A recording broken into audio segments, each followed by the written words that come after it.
Ruth 2.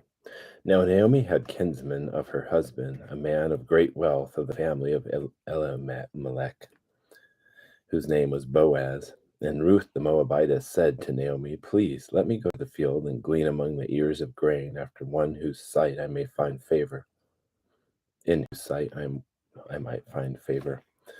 And she said to her, Go, my daughter. So she departed and went and gleaned in the field after the reapers, and she happened to come upon the portion of the field belonging to Boaz, who was of the family of Elimelech.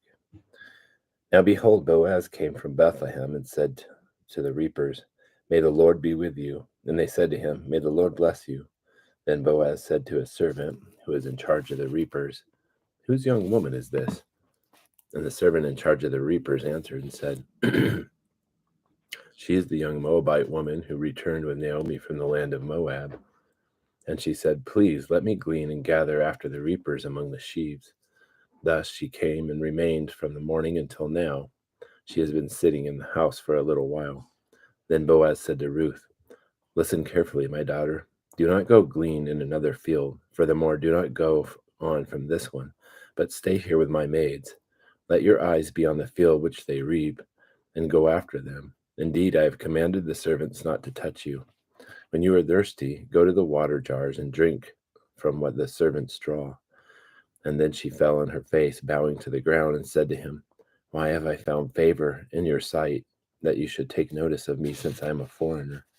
And Boaz answered and said to her, All that you have done for your mother-in-law after the death of your husband has been fully reported to me, and how you left your father and your mother and the land of your birth and came to the people that you did not previously know.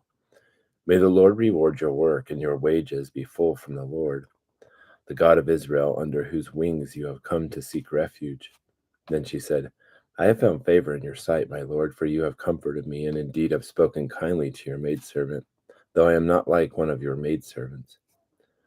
And at mealtime Boaz said to her, Come here, that you may eat of the bread, and dip your piece of bread in the vinegar. So she sat beside the reapers, and he served her roasted grain. And she ate and was satisfied, and had some left.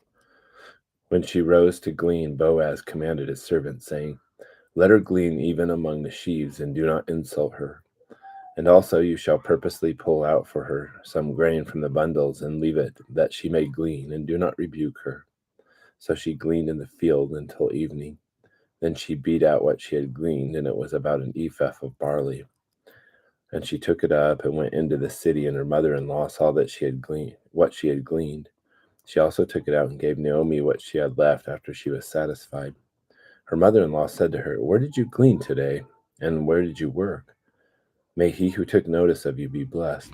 So she told her mother-in-law with whom she had worked, and said, The name of the man whom I worked today is Boaz. And Naomi said to her daughter-in-law, May he be blessed of the Lord, who has not withdrawn his kindness to the living and to the dead. Again Naomi said to her, The man is our relative. He is one of our closest relatives. Then Ruth the Moabitess said, Furthermore, he said to me, You should stay close to my servants until they have finished all my harvest. And Naomi said to Ruth, her daughter-in-law, It is good, my daughter, that you go out with his maids, lest others fall upon you in another field.